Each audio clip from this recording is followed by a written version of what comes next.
这个问得很好。我自己因为我要这个就是珍惜我的报份所以呢，我一定要独步道家嘛，一定要以客户满意为主你们一定以客户为主我自己绝对是可以送的，因为我会珍惜那假如说你说找人，他愿不愿意，对不对？就是说这个也是跟我一样，原则上不是每一个人，但是一定也会有这样子的人一定也会有这样子的人，因为我们那个年代，其实找工作不好找找工作不好找，所以变成就是说，他也应该就是说要负责，就是让他的报份，比如我交给他200份，那这200份他不能说放到你的手上，你就帮我送到是100份那代表你的绩效不好那当然我们就会不想用他，一定会另外再找人就是说这个不行，他不愿意配合，那我们一定去找会配合的人来送这个就是我们在公司上班也是一样，我们一定要考核每一个同仁，有的人做得到有的人是没办法做到，那我们一定就是要去找到适合的人，所以为什么公司刚开始经营会不稳？因为你的这个团队它本身它就是还没有形成那个共识，所以变成就是说，可能会有一些这个螺丝一定会松掉。所以一般假如说你发展的太快，你的企业公司发展的太快，往往就会很容易就这个倒闭。所以你要稳健的公司，一般这个就是说我们全世界的标准，就是一家公司要真正没问题，要到17年。那能到经营超过17年的公司，才代表这家公司是没问题的公司。刚才我讲的是3年是第一个门槛，对不对？5年又另外一个门槛，10年对不对？又是一个大门槛，然后再来世界公认的是17年。这个都是有数据的，有数据可循的。所以为什么说你要经营公司，大家都可以经营公司但是有的人是经营不到半年就垮了，对不对？那有的人经营不到1年为什么会这样？因为他考虑没有那么周详，考虑没有那么周详。所以我刚才讲的就是说一家公司要能够永续成长，一定要有业绩，一定要有业绩，对。业绩好，那么这家公司就可以经营得下去。那你如果去创造业绩，就是刚才我跟各位分享的，如何对不对？就那4句真言：说之以理，动之以情，对，诱之以利，挟之以财。用这种方式，然后把这个业绩一直稳住着，然后一直找对人才。就刚才我讲的，要有对不对？同理心的，要有那个向心力的要有向心力的，要有这个创造力，要有执行力，要有效率，要有毅力，这个就是人才。用对人才，找对人，对不对？放对位置，那你这一家公司就成功一大半。所以这个你刚才讲到的问题不是没有，但是你一定要一直找。就好像我们公司成立了20几年了，那一定是换过好几轮的就像你们这个可能在这个市场上会看到很多的这个分析师就像说头部的分析师他们不是也一直在换嘛，对不对？一直就在换嘛，行的他就一直留着，不行的他就淘汰了，行的他就一直留着，对。那所以变成就是说，业界都是一样，业界都是一样，这个就是适者生存，不适者灭亡，所以公司要能够经营得久，这才是才是厉害的，不是说创造公司就是厉害，不是。那当然，公司要能够经营得久，一定要有利润，没有利润怎么经营得下去？这是最直接的。那刚才就是那个赖同学问的这个就是很直接。对，这个确实是很直接，因为人不好找人真的是确实不好找，你要找到对的人，确实是不容易。确实是不容易，就好像在找伴侣一样对不对？找对伴侣你就会享受对不对？幸福美满找不对的话，对，你可能每天吵架，对不对？这个人对，可能对，就也要有点机缘呐，也要有点机会。好，还有没有？也是同一个案，就是说，想问说就是当初那时候有没有其他的人看到说，比如说总裁这样模式是有获利的，对，他想要模仿，我就变成你竞争对手。好，有啊，这个好，很好。我自己就是说，因为送不了那么多，所以我一定会找同学帮忙。对，那同学呢，当然看到对我这么赚钱，对，当然他们一样画葫芦啊，你也要不买呀啊，对不对？然后他们更是就是把这个就是说，我交给他送的报份了，他把它变成他自己的，对不对？然后自己就独立出去，也有啊。这个所有的企业所有的产品都会有这样的情况就是从小的这个开店面也会嘛。假如说你是本来是在这一家店面这一家店当这个当店员，看到这个你的这个生意那么好，他可能就是在对面再开一家跟你竞赛，有吧？那送报的话，那是没有门槛的，送报是没有门槛的，这种情况。对不对？就是连自己的同学都会发生，对，但是也没办法，这个就是没办法，对，他要这样子做，那你就只好，对不对？你也拥有更好的条件去稳住你的客户，比如说，因为我们报份多，优惠就多，那优惠多的话，我们3节我们会送一些礼品。对，那假如说你是这个，就是说没有这么大的资金的话，那你就很难做到。对，还是要有一些这个就是说不一样的一个服务的一个地方，那它就会分成。这个还是有点技巧。不过这样子就是说大企业它有它的优势，对，就大企业很大，对。那小的企业它刚开始要起来的时候，它就起不来。是啊，所以我还要充电吗？所以充一样。对，所以对你就是要做你自己专业的个人为什么我刚才讲的就是个人工作室是大家所选择的，对不对？头条，对，大家谁想要的？因为它是靠智慧。你个人工作室就是只有我有。我举一个例子，就像说这些分析师好了，这些这个理专或者理财专员也好，我就是看得准，对这个盘势我就看得准，我就是可以帮你赚钱。你要不要找我？你找其他人的话可能亏了一大步，但是你找我就是赚钱。那你要不要找我？你一定会找我吧？这个就是你的特色。你要创造与众不同，赢就是要赢在与众不同啊。你假如说做的大家都一样，都没有门槛的工作，那当然对，那竞争一定很多啊。我们在经济学上也讲对不对？这个就是完全竞争嘛。你现在做的，像我送报这个，就是一个完全竞争的市场，你可以做，大家都可以做只要你愿意付出，都可以做，没有门槛。但是你慢慢的要提升上来，做一些你可以做，别人没办法做。就像我们现在做的理财投资就是这样，它是高门槛这个就是一个门槛就是比较高的，而且一定要有技术，要有专业像工程师像这个这个理财规划师像分析师师级的，这个是有专业的，就是只有他可以做的，对不对？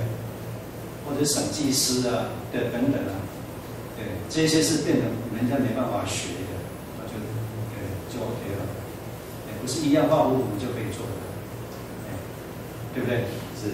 还有没有？那想请问总裁，就是其实市面上卖很多周刊，对，那总裁觉得理财周刊的一个特色，好，你问的非常的好就是说，对，任何的产品一定有竞争。那你要如何去凸显你跟他们不一样就像说这些周刊，有的像说是财经的，有的是像说报牌的，有的像说这个旅游的，或者是有的是对不对？替主力出货的等等，这些对你要去分到底是哪一本，它才是真正的，就是站在一个消费者、投资人的立场去研究出他要的资讯，这些变成我们消费者也要去去分析这个就是说也不能说人家跟你讲说哪一本好，那你就去买哪一本。有时候这市场上本来就是有一些沙库拉，对不对？他蓄意可能要，对不对？要害你，那你就去做。比如说他给你报牌，对不对？说哪一档会涨，那你就冲进去买了。你也不看基本面，也不看技术面，那就冲进去买。这样到底要损失的还是你自己所以你还是要具备你的一些这个就是说专业比如说你会看基本面，基本面也要看一下了，对不对？那你的技术面是不是在做狗啦，对不对？你不要说都什么都不看，然后你就下去买，那当然对，你会这个得不偿失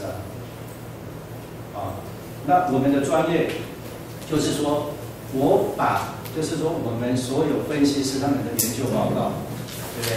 让它能够整合出来，然后经过我们投研部，然后再去做分析所以我们是经过这个，就是说两道关卡，并不是说分析师他要写什么就让他写什么，我们投研部还会再去做审核然后所提供出来的资讯这才是真正给我们投资人做参考所以说这个是可以放心的。因为我们这个做了15年来，我们从来没有说跟什么主力挂钩或者是做内线交易跟内线做交易都没有。但是你其他的应该也常常听到来家怎么样，这个就是代表不单纯，所以你产品一定要做到这个口碑出来。所以刚才我有讲公司的资源，这些资源口碑也是一个，那是无形的资产。你假如说对做餐的这个印象很好，那你就买它，就放心的买它吧。那假如说他曾经出过问题，那你还敢买它吗？对不对？对不对？这个就是你就像鼎新好了，鼎新出过问题，你现在就像便宜，你敢买它吗？对不对？他以前没有出问题，你当然觉得你就可以买，这个就是口碑就是无形资产。品牌力还有什么？再问再问一个问题，就是为什么要出周刊？有些人出双周，有些人是月刊。这个也是一样就是说属性其实这个日报，日报就是每一天对每一天的这个分析，因为股票市场、财经市场，他们就是每一天的讯息，对不对？是每一天，对不对？都会改变，都会演变的，对不对？那越及时的越珍贵，所以日报一定是周刊，哪一个及时，对不对？而且来的就是马上你就可以来做参考，这个是日报的一个它的一个功能。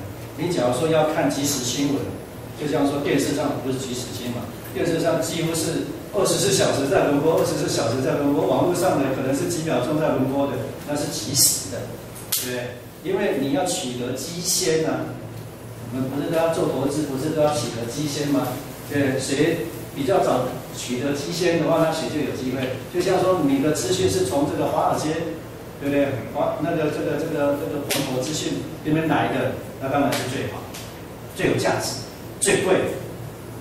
因为这个是第一手的，然后再来经过这个研究员分析，然后翻成中文，那已经是经过好几手，对不对？就是我们的日报也是比这个美国华尔街的这个资讯还来的慢嘛，人家该做的都做，该上车的都上车了，对不对？然后你到台湾来的已经2手，这样知道吗？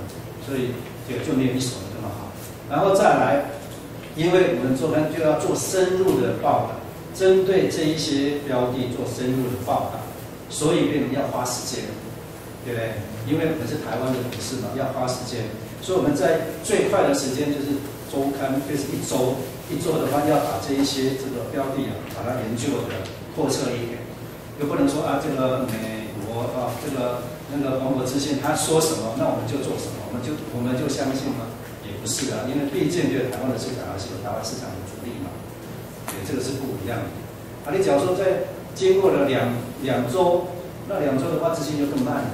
跟经过了1个月，那1个月的话根本就是可能是那个什么消息了，变成是旧闻了。对，所以时间越长的，那个就是就是越没办法有参考性。那参考性就是比较低。这样，那龙姐你可以了解吗？我们都要取得基先的，第一手资讯最快的速度，最好的空印，对，马上这个从网络上马上可取的，马上你就可以看得懂那个英文，马上看得到资讯，对不对？现在这个世界各地在演变什么，你马上可以看得到。所以你要上网，你假如说英文能力好一点的话，就上网去找资讯，那是最快的。不要再经过翻译，经过翻译那个是很多人是不得已的，经过翻译。所以我们要练就的是什么？一定要能够拿到世界上最快、速度最快，然后最多的那个资讯，那你就最强了。对，所以不是你没办法做到好，而是你要培养自己有这方面的能力。这个是需要，这是需要训练，需要加强。这样了解吗？是。所以日报一定是大于周刊，周刊一定大于双周刊。双周刊一定是大于月刊，月刊一定大于对不对？期刊，期刊一定是大于特刊。影响力它的影响力，这样这也是你把密码。不敢说。有没有了解？是这样的。所以为什么对有的人你说你刚才讲说为什么有的人要出这个双周刊？因为成本比较低啊。你日报是每天都要印的。周刊是每1周要印的，你双周刊2周印1次，对不对？你月刊你每1个月才印1次，对不对？你期刊对不对？你想出就出，不想出就没出，对不对？那你出的话一定要成本啊，对不对？这样了解吗？这当然也是一个成本的考量啊。所以你假如说要创业的时候，你要看对不对？要计算成本，就是这样子。对，如何负荷的？了解吗？是。那还有没有？好，正好了。就是那这样子，就是说，好，理财周刊或者总台的，就是设定的目标的族群大概是哪些？我们这个就是说，只要想赚钱的人，对，他要借由这个，就是说，像这个股票市场、期货市场、基金市场、房地产市场、保险市场。对，因为这个是跟我们比较贴近的，那当然对，现在目前的我们这边就是我们金融商品越来越多了，不像我们那个年代，我们那个年代的话就只有银行存款嘛，对不对？对回案嘛，对，你还有什么没有啊？但是现在你看金融商品是不是越来越多？对，可以说多到不胜枚举，而且又会越来越多，你不得不去。一定要去研究它。以前没有的，现在都有了。那以前年代，因为大家不会去做这一块，因为理财这个才是最近几年的事情。最近应该讲说，我们讲白一点，就大概这10几年来才有这一种商品。那之前的话，大家怎么不饥日肉？那你说为什么我们可以叫理财周刊？理财周刊是涵盖了所有的赚钱的商品、赚钱的行业。投资也是理财的一种，投资就是一种什么积极，对，理财就是投资啊，对不对？而且要被动一点的，就是储蓄啊，这个是理财啊，也赚了一些利息嘛，不是吗？对，所以理财很广。那时候对，我们用理财周刊，对不对？因为可能我们这一些审核的当然也还不了解，对不对？因为我们创造理财周刊，所以他就给你用理财周刊。你现在假如说你现在要去理财已经用了，你当然现在要去申请，那没办法申请。对，现在不要说你要去做理财周刊，你现在就做一个理财特刊或者是理财的什么，它都不会让你过，因为这个已经算是一个专有名词，就是理财。对，这个就是说这个市场已经成熟了，就像我讲的理善啊，理善大家有没有听过？没有。你们有没有听过理善？在座的各位有没有听过理善？没有吧？对不对？这个也是10几年前我创造这个字，理善。对，就是要做善事嘛。理的意思就经营嘛，对，经营善事。那我们原来我们都是想说，你这个对做这个为善不欲人知啊，都不会公开的。但是我觉得我应该要鼓吹，做善事大家站出来，大家讲，大家都在做善事，那不是很好吗？让大家都知道，对，那同学也做，那这个美女也在做，大家都在做，那不是很好吗？对，对不对？这个社会是更祥和。所以我说要推理善啊，利己利人利他，对不对？啊，然后就施比受快乐。对，那让大家对都有饭吃，让大家都过得很快乐、很舒服、很幸福，那不是很好？这个社会就很祥和了。是希望说有一个这样子的一个社会，所以说我去推广。对，那给大家也没有听过。对，那以后这个字眼会不会常常有者会？因为做善事无国界，每一个国家都可以做善事的。对，理财也是无国界的嘛，那理健康也是无国界的。这个是全世界都通用的，才让你健康，理出美好的人生啊，对不对？身心灵不足都兼顾到，对不对？这是大家所需。啊，那你还有什么疑问吗？哎，对，同学，这个蛮用心的啊，我这个满足你啊，不要专业啊，没有专业。那如果说总裁对自己的投创是投什么？就是对研究的那个部门。对，是很有自信的。那总裁有考虑说，就自己成立投创公司，就是自己。你说自己成立创投公司，我本来就有创投公司啊。哦。我本来就有创投公司，我也是天使投资人啊。就是说，我会看准哪一个人有实力啊，我是可以投资的。我们理财周刊在10几年前，我们本来就有一眼创业，对，就是有这样子的一个这个推动。只要你有 idea 啊，就刚才我讲的创意，你有 idea， 你觉得说你的事业很好，你写企划书写出来，我觉得说，这个是可行的，那我们就可以投资了。就像说现在全世界最有名的创投，对不对？在细谈吧。现在很多人对，像说你刚才投资我讲的那一家 Snapchat 赚死，对不对？比起你工作1000年都还好，来的值得，对不对？所以我们要提升我们自己，就要成为就是未来的像是这个就是说像说你投资的这个打工皇帝，像鸿海、郭台铭，你投资了马云，对不对？那以后你根本就是不愁吃穿了，不是吗？那你就是要去做这方面的一个研究，这个就是你们今天在这边上课最主要的目的，你要去把自己训练到你可以把这个标的看准，去做投资，这个是可以说是你们现在要学的，也不是说一直要靠劳力了，劳力假如说你要锻炼你的身体可以啊，但是你只要老的时候你怎么靠身体？当然不行嘛，所以要靠智慧。我讲的智力就是要靠智慧，而且现在人一不小心活到100岁了，对不对？那100岁你还可以什么？还可以靠劳力吗？没办法，一定要靠智力，累积你的经验，累积你的知识，对不对？把这些经验知识变成你的智慧，然后来去做，对不对？投资，对哪一个会赚钱，哪一个老板，那这样就对。这个就是我讲的最后一个字。来了，过完了。这个你有没有满不满意？是。因为这些都是我在做的，这些都是我在做的，所以这个可以做，你活多久可以做多久，你活到100岁、120岁都可以做，这些事情都可以做，也没有因为年龄的关系，因为你累积了更多的经验与知识。